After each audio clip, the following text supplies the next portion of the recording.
Lagi live nih, hati-hati jangan pernah menyebut nama siapapun termasuk namamu sendiri karena saya tidak ingin setelah viral kalian minta take down. Kenapa Mas? Iya, makasih Miss ya. Maaf sebelumnya mengganggu Miss ya. Kenapa? Ini Miss, saya mau cerita tentang saya. Saya ini, istri saya kan di Hong Kong Miss ya. Terus? Di Hong Kong sudah sekitar 14 tahun, dari anak saya itu masih umur 3 tahunan lah. Sekarang anak saya sudah SMK kelas 1. Nah, dulu dia itu pertama ikut majikan itu, dia ngerawat anak, terus satu kontrak dia finish pulang, terus ganti majikan itu dia itu ngerawat bubu kan. Bubunya itu meninggal dan sekarang dia itu tinggal, anaknya itu 2 orang laki-laki semua. Jadi satu rumah sama 2 orang laki-laki semua itu belum nikah. Itu yang satu rumah itu belum nikah. Sampai sekarang kan belum pulang istri saya. Terus gini Miss, dia itu kalau saya suruh pulang tuh beralasan terus Miss. Terus bahkan marahnya itu mungkin nyari kesalahan saya Miss. Mungkin di rumah di kampung nggak bisa gini gitu Miss. Terus saya tuh khawatir apakah dia itu ada hubungan atau gimana dengan majikannya itu atau gimana. Soalnya gini Miss, saya itu nggak ada benernya di mata dia itu. Aku tuh ngomong apapun salah, terus nyari kesalahan. Nanti kalau sudah dapat alasannya untuk memojokkan saya, membesar-besarkan masalah, dibesar-besarkan terus. Akhirnya sering juga nggak 1-2 kali, sering minta cerai gitu. Apakah dia itu ada hubungan atau dulu pernah nih gini, selepas ganti majikan itu berselang sekitar 1 tahun di situ lagi, awalnya baik kan, terus dia itu kan berubah, sifatnya itu berubah. Terus akhirnya saya cek di HP, di Facebooknya kan, soalnya dia itu buka Facebook nggak pernah ngasih tahu saya Miss, nggak pernah jujur, nggak pernah terus terang. Ternyata saya tahu dia itu buka Facebook, di Facebooknya itu pertemanannya dia itu laki-laki semua. Terus itu saya tahu dia itu ada hubungan dengan orang yang cowok lah di Surabaya. Itu ternyata ada hubungan dengan cowok itu. Terus saya tahu, saya interogasi lah, saya tanya-tanya gitu, marah-marah. Ternyata ada hubungan dengan cowok itu. Pas itu semakin bukan dia itu minta maaf atau merasa malah justru dia itu minta pisah lah, ngemoy saya gitu.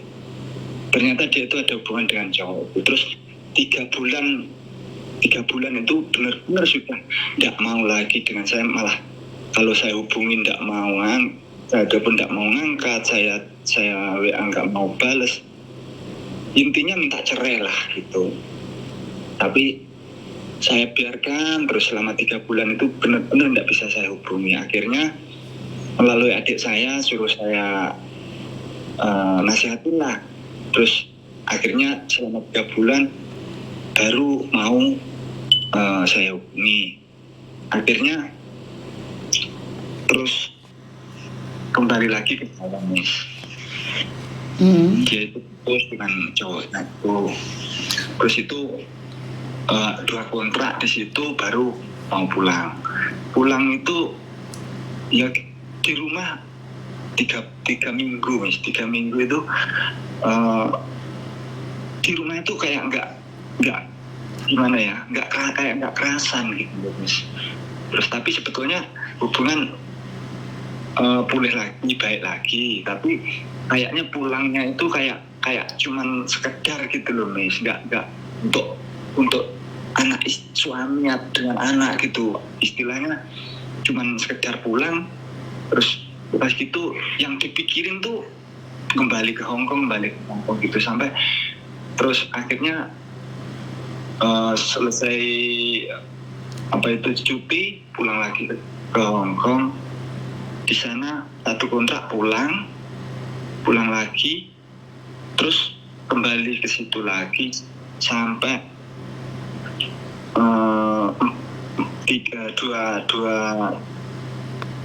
dua kontrak itu belum pulang. Terus akhirnya terakhir pulang itu 2000 berapa ya, itu 18 kalau nggak salah. Terus sampai sekarang itu 2 kontrak belum pulang lagi, Miss. Itu akhir-akhir ini tambah parah lagi, Miss. Gini, dia itu kalau nggak saya hubungin nggak mau menghubungi saya. Terus kalau mau menghubungin itu Miss, gimana ya, nyari masalah, terus supaya bisa bertengkar gitu loh, Miss. Tapi nanti kalau saya tersulut emosi, itu memojokkan saya, menyalahkan saya terus gitu, Miss. Terus sekitar 1 tahun ini, Miss, 1 tahun ini kalau nggak saya hubungi, bener-bener nggak mau menghubungi. Tapi sebetulnya kalau saya hubungi, kalau saya itu kemudian baik-baik gitu, ya oke lah, mau saya hubungi. Tapi lama-lama nyari-nyari lagi masalah gitu, terus ngajak bertengkar gitu. Nanti kalau sudah bertengkar udah nggak mau saya WA, nggak mau buka, saya telepon nggak mau ngangkat, tapi sebetulnya online terus, Miss. Gitu loh. Terus saya itu hari-hari itu tersiksanya apa, Miss? Setiap mau menghubungi saya cuman ngajak bertengkar. Itu loh, Miss. Bahkan saya itu sampai kena sakit penyakit lambung gara-gara mikirin sifatnya istri saya. Saya itu nasehatin ini, dia itu salah paham, terus marah, bahkan ke aku itu nggak ada, Miss, menganggap suami, bahkan menganggap manusia pun enggak. Aku ini sudah benar-benar nggak dianggap manusia, benar-benar nggak dianggap suami. Apa mungkin, Miss, ya di situ itu dia itu ada hubungan dengan laki-laki atau dengan majikannya gitu. Soalnya satu rumah itu dengan majikannya itu laki-laki semua, belum nikah semua. Itu dulu pernah, Miss, saya itu mencoba lah tanya, apakah kamu, kan setelah hubungan meninggal kan saya tanya, apakah kamu begitu tidak takut dengan 2 orang laki-laki satu rumah, belum nyari majikan lagi yang ada perempuannya. Saya coba itu, malah dia marah-marah. Terus kalau saya tanya, katanya aku ini di sini cuma sebatas bos dengan babu lah, gini gitu, Miss. Marah-marah kalau saya tanya soal itu. Gimana, Miss? Saya ini sebagai suami, sebagai laki-laki sudah nggak ada artinya, Miss. Makanya saya ini sering nangis kalau telepon dia itu, untuk supaya dia itu gimana ya, punya rasa naluri, hati nurani sebagai seorang wanita. Tapi nggak ada, Miss. Dia itu punya rasa iba atau gimana, cuman mungkin nyari kesalahanku, dia tuh merasa benar sendiri semua. Oke. Pertanyaan saya nih, jangan tersinggung ya. Kamu kerja? Iya. Kamu kerja? Saya kerja, Miss, tapi saya ini orang kampung ya, cuman bertani, Miss. Jadi penghasilannya itu saya akui, Miss, saya pernah ngomong, saya memang penghasilanku cuman sebagai seorang petani tanah kering, nggak punya sawah. Gini, Miss, ya kalau kamu nggak bisa nerima aku dengan penghasilanku yang kayak begini, ya gimana lagi? Udah saya jelaskan gitu, Miss. Ya, saya dulu memang, Miss, dia itu gimana ya? Pertama itu bukannya aku nyuruh dia itu ke Hong Kong, itu enggak. Nyuruh dia merantau enggak, Miss. Cuman dia itu punya keinginan. Jadi kan ada ya, saudara aku itu jadi PL itu, yang tukang nyari orang gitu loh, Miss. Nah itu kan waktu hari raya kan ke rumah orang tuaku, masa dulu belum belum kami punya rumah, masih ikut orang tua. Hari raya itu ke rumah orang tuaku, dia itu sejarah lah istilahnya, silaturahmi gitu, terus ngomong-ngomong gini tentang di luar negeri gitu. Akhirnya dia itu kepincut omongan dia, terus ngomong sama aku tak, aku ndak ngakon sampean lunga, tapi nek terayo keadaan ngomah koyok ngene gitu, mis, maaf mis, saya bahasa Jawa mis ya.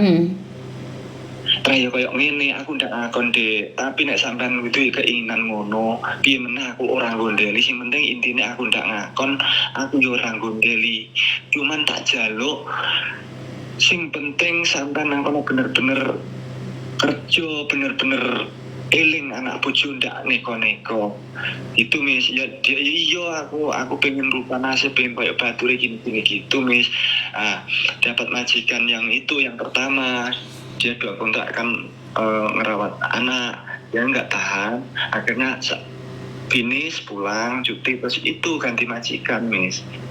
Setelah ganti majikan ya itu dia itu 1 tahun di situ kok terus berubah, akhirnya ya itu selingkuh lah karena itu, biarpun medsos mis ya, dia selingkuh. Itu sudah aku diminta cerai, itu aku pertahankan rumah tangga, kasihan sama anak kan gitu. Terus akhirnya baikan lagi terus ya itu dia pertama 4 tahun 2 kontrak itu baru cuti, akhirnya ke situ lagi 2 tahun cuti gitu mis. Terus ya itu akhir-akhir ini sebetulnya 2019 kalau 2019 itu rencana kan mau cuti, terus itu ada COVID itu nggak bisa, akhirnya nyambung lagi mis sampai sekarang. Terus ini sebentar saya nanya nih, apakah kirimannya buat anaknya lancar nggak? Gini mis, kalau buat anak itu sebetulnya kalau diminta itu mau mis, tapi kalau nggak diminta, bahkan untuk sekolah itu gini mis, malah urusan anak sekolah, uang jajan, pokoknya urusannya sampean. Engko nek enak tarian omong aku gitu mis. Loh, untuk tanggung jawab aku semampuku, nggak harus aku, kalau memang aku mampu biarpun tarian sing gede deh, yo tak tanggungi wong aku sebagai suami.